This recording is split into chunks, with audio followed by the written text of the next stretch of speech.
Again and again, they have promised things to voters that they have then failed to deliver. And what Labour have done, which I enormously admire, is level with voters and say, actually, it's not going to be completely different after 1 or 2 years. Yeah, but vote for us is going to be hard. That's not the greatest slogan ever, is it? Labour reaction then from Josh Simons, Director of Labour Together.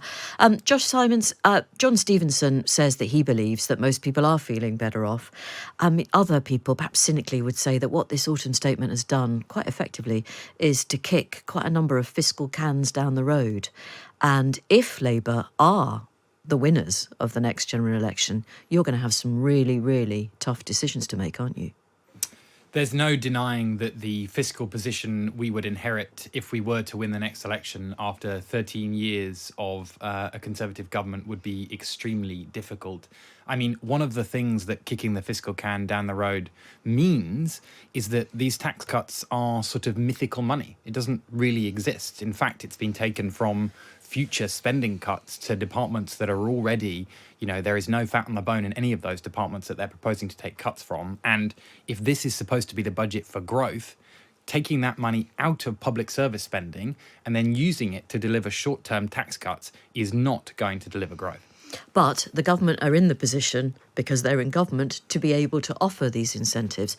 And Jeremy Hunt may well have a few more tricks up his sleeve before the general election. So, but nevertheless, let's assume that they don't work and that you do win the general election. What are you going to do? Because it's been done before. Gordon Brown did it. He just carried on the previous Tory government spending plans. Is that a possibility? Well, look, your interview just then, he described the difference between Labour and the Conservative Party as being about tax cuts. The Conservatives will cut taxes and Labour will raise them, and that's the choice facing the electorate. Actually, I think the choice is a different one. The choice is about whether or not you want a government that invests in Britain and that leverages private investment to invest in Britain. Does that mean, though, that you're just going to borrow a lot more money? That was certainly something that Jeremy Hunt hinted, well, more than hinted. He said that's exactly what Rachel Reeves was going to do. And Rachel stood up and made the argument that actually being frightened of investing in Britain, which is not just about public investment, it's about private investment. 85% of the gap in investment between Britain and comparable peer countries like Germany and the United States is not about public investment, it's about private investment. And we run away frightened of investment, even having a debate about investment and the merits of it. You're very careful to say investment. Other people would say borrowing.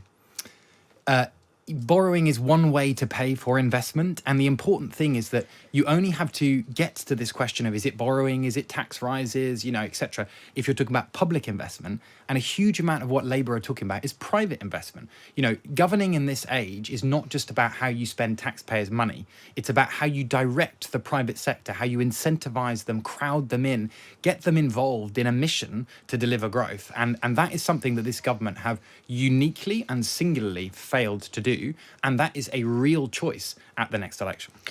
There is no doubt. Let's say that Labour do win. It's going to be incredibly tough, isn't it? Financially, it really is going to be hard. And so many people will have expectations of you. There will be voters who've never voted before and will assume that the Labour government will offer them not quite paradise, but certainly a real change in their fortunes. And the difficult, uncomfortable truth is it's going to be really, really, really tough.